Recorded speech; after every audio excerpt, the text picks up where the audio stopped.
18 दिसंबर 2006 Australia के Perth शहर में एक साधारण सुबह अचानक एक दिल दहला देने वाले रहस्य में बदल गई। इस दिन एक टीनेजर लड़की के लापता होने से पूरा शहर स्तब्ध हो गया। ये एक ऐसी घटना थी जिसने सभी को चौंका दिया, क्योंकि कुछ ही दिनों बाद उसका शव एक व्हीली बिन में मिला। सुबह के शांत वातावरण में किसी को अंदाजा भी नहीं था कि कुछ ही घंटों में एक भयानक अपराध का पर्दाफाश होने वाला है। एक लड़की जिसे आखिरी बार अपने दोस्तों के साथ देखा गया था, अचानक कहीं गायब हो गई, और जब उसकी डेड बॉडी मिली तो जिस बेरहमी से उसे मारा गया था उसने हर किसी को हिलाकर रख दिया। पुलिस ने इस मामले की जांच में कई परेशानियों का सामना किया। शुरुआती सुराग नहीं मिलने से लेकर संदिग्ध दोस्तों के भ्रामक बयानों तक हर कदम पर कठिनाइयां थी। लेकिन सबसे बड़ा सवाल था, क्यों एक मासूम टीनेजर को इतनी क्रूरता से मारा गया? क्या था उस रात का सच? किसने किया ये खौफनाक अपराध, और कैसे पुलिस ने इस पहेली को सुलझाया? जानने के लिए हमारे साथ जुड़े रहें और इस चौंकाने वाले मामले की पूरी कहानी जानें। हमारे साथ जुड़ें जब हम इस रहस्यमय और भयानक कहानी की गहराई में जाकर हर एक डिटेल्स का खुलासा करेंगे। ये कहानी है एक निर्दोष जीवन के खोने की, एक घिनौनी साजिश की और न्याय की उस लंबी लड़ाई की जो इस मामले को अंजाम तक लेकर गई। लेकिन कहानी पर आगे बढ़ने से पहले अगर आप हमारे इस चैनल पर नए हैं तो कृपया हमारे चैनल को सब्सक्राइब कर लीजिए, और साथ ही हमारे अगले वीडियो के नोटिफिकेशन सबसे पहले पाने के लिए बेल आइकन को प्रेस करना ना भूलें। स्टेसी मिशेल, जिसका जन्म इंग्लैंड के डोरसेट शहर में अपने पेरेंट्स एंड्रयू और सोफी के घर में हुआ था, लेकिन साल 2001 में जब वो 10 साल की थी तब स्टेसी और उसका परिवार अपने देश इंग्लैंड को छोड़कर हमेशा के लिए साउथ ऑस्ट्रेलिया के पर्थ शहर में शिफ्ट हो गया। एक बार ऑस्ट्रेलिया में बस जाने के बाद स्टेसी ने आसानी से कई दोस्त बना लिए और वो अपने मिलनसार व्यवहार के लिए जानी जाती थी। उसके दोस्तों में 2 लड़कियां जेसिका स्टेसिनोस्की और वेलेरी परशुमती भी शामिल थी। जैसे जैसे वो टीनेज में इंटर हुई, उसने खुद को एक पार्टी गर्ल के रूप में वर्णित किया, जिसे म्यूजिक और वेस्ट हैम फुटबॉल क्लब पसंद था।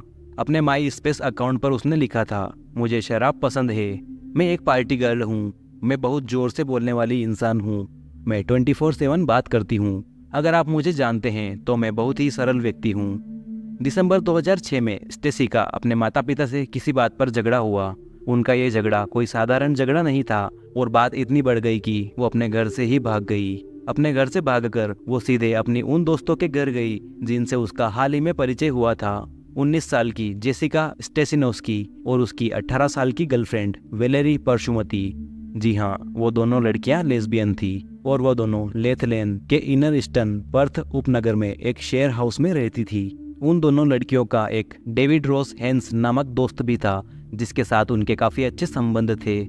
जेसिका स्टेसिनोस्की और वेलेरी परशुमती ने स्टेसी का अपने घर में स्वागत किया, और वो सभी साथ मिलकर अच्छे से रहने लगे।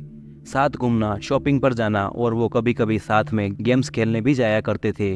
लेकिन कुछ ही दिनों के बाद उनके रिश्ते में खटास आने लगी। जेसिका को स्टेसी और परशुमती के बीच कथित बंधन से जलन होने लगी। उसे स्टेसी का परशुमती की ओर आकर्षण पसंद नहीं आया, और वो इस बात से परेशान होने लगी कि स्टेसी डेली अपने घर के आसपास बिकिनी पहनती है, जबकि जेसिका अपने काम पर रहती थी। जेसिका और वलेरी परशुमती के बीच का रिश्ता जुनून से भरा था। वो एक दूसरे से प्यार करते थे, और वो हमेशा एक दूसरे के प्रति अपनी प्रतिबद्धता साबित करने के लिए डिटरमाइंड थे। कई दिनों तक स्टेसी से कोई खबर न मिलने के बाद उसके पेरेंट्स एंड्रयू और सोफी ने पुलिस में उसके लापता होने की रिपोर्ट दर्ज कराई। स्टेसी मिशेल की खोज में पुलिस को कई समस्याओं का सामना करना पड़ा, जिससे ये जांच और भी डिफिकल्ट हो गई।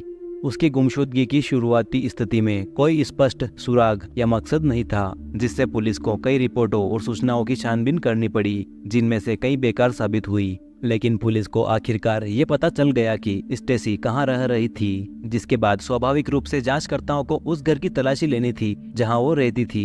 उस घर पहुंचने पर स्टेसी की उन 2 दोस्तों जेसिका और परशुमती की इन्वॉल्वमेंट ने मामले को और उलझा दिया। उनके शुरुआती बयान भ्रामक थे, जिससे जांच में देरी हुई और पुलिस को गहन पूछताछ और उनके बैकग्राउंड की जांच करनी पड़ी। उन दोनों से पूछताछ करने के बाद पुलिस ने उनके घर की जांच शुरू की, लेकिन उनके घर में पुलिस को कुछ नहीं मिला। जिसके बाद पुलिस ने उनके बैकयार्ड की जांच की, और उनके बैकयार्ड के टीन शेड में कूड़े के डिब्बे में पुलिस को एक भयानक चीज मिली, और ये भयानक चीज कुछ और नहीं बल्कि किसी का मृत शरीर था। पुलिस ने पाया कि वो डेड बॉडी इतनी बुरी तरह से सड़ चुकी थी कि उसे सिर्फ देखकर पहचाना नहीं जा सकता था। जिसके बाद पुलिस ने बॉडी को जांच के लिए फोरेंसिक में भेज दिया और रिपोर्ट के आने का वेट करने लगे।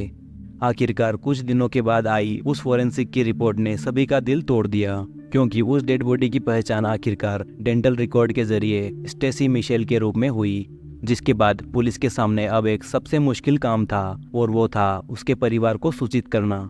एक बयान में उसके परिवार ने कहा कि हम परिवार, दोस्तों और एटवेल के स्थानीय समुदाय के प्यार और समर्थन से अभिभूत हैं। हम स्पष्ट रूप से इस त्रासदी से तबाह हो गए हैं, और शब्दों में बयान नहीं किया जा सकता कि हम इस समय कैसा महसूस कर रहे हैं। स्टेसी एक प्यारी, देखभाल करने वाली 16 साल की लड़की थी, जिसे उसके प्रियजनों द्वारा बहुत याद किया जाएगा।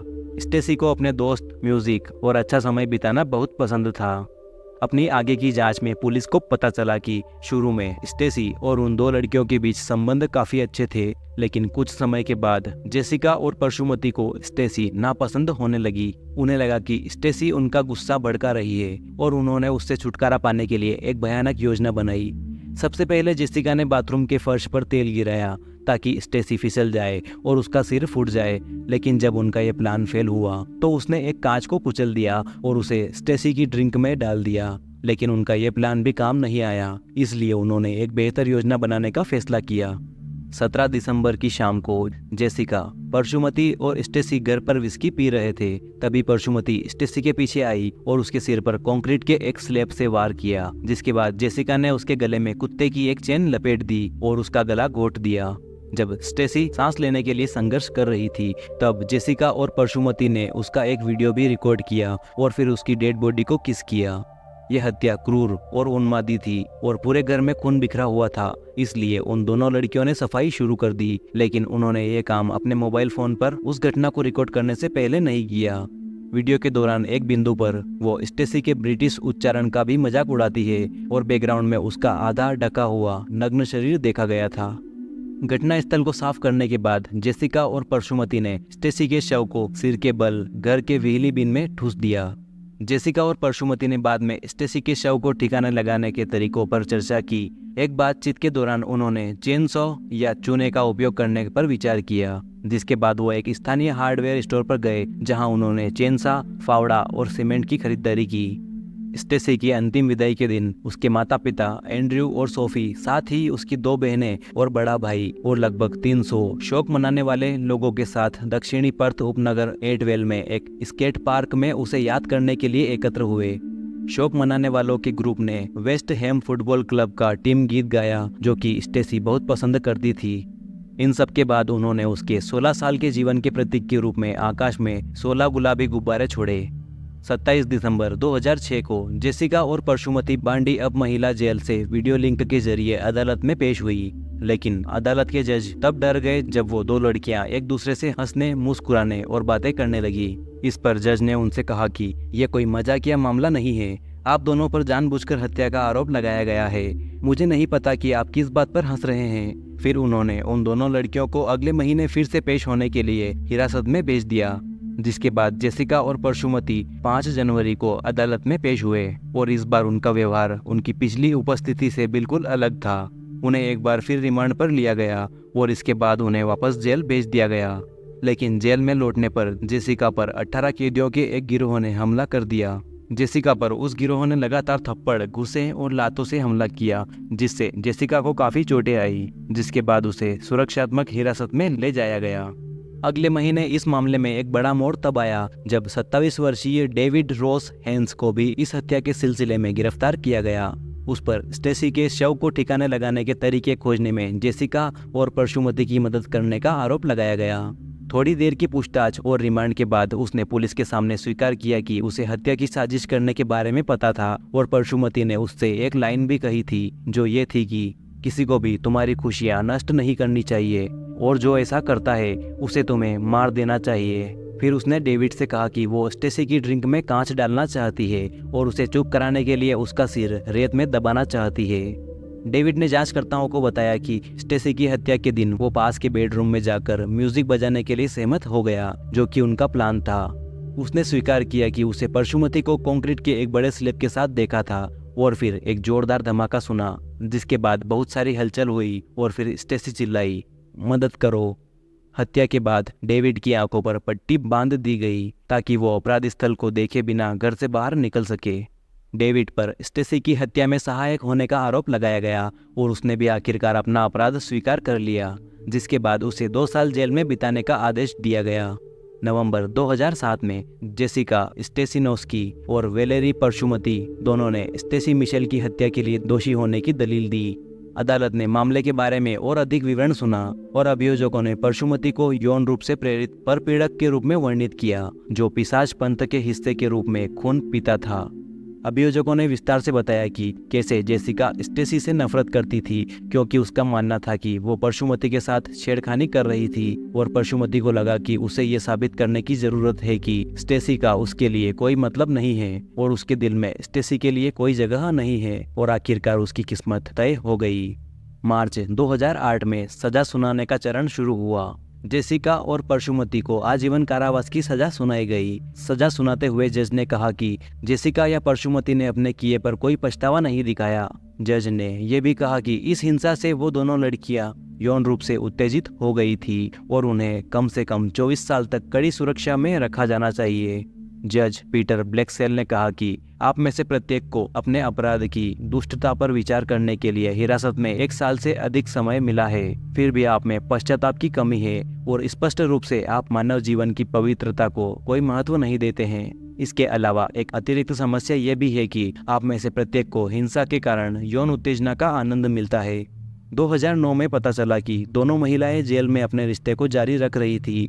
कथित तौर पर वो सप्ताह के दिनों में एक साथ 90 मिनट और वीकेंड में 7 घंटे एक साथ बिताती थी, जिसके परिणाम स्वरूप परशुमती को एक अलग जेल में भेज दिया गया। लेकिन उन्होंने अपनी एक साथी कैदी कैथरीन बिरनी को मध्यस्थ के रूप में इस्तेमाल करते हुए पत्र भेजकर संपर्क बनाए रखने का प्रयास जारी रखा। 2012 में परशुमती और एक अन्य कैदी के बीच हुई लड़ाई में हस्तक्षेप करने के बाद 3 जेल अधिकारी घायल हो गए और 2013 में परशुमती ने जेल से भागने का प्रयास किया, लेकिन वो जेल से भागने में विफल रही, जिसके परिणाम स्वरूप उसे पुलिस के आरोपों का सामना करना पड़ा। आपको ये कहानी कैसी लगी? कहानी पर अपने विचार हमें कमेंट में बताएं, और अगर आपको ये कहानी पसंद आई हो तो कृपया वीडियो को लाइक करें और साथ ही हमारे इस चैनल को सब्सक्राइब करना ना भूलें। धन्यवाद।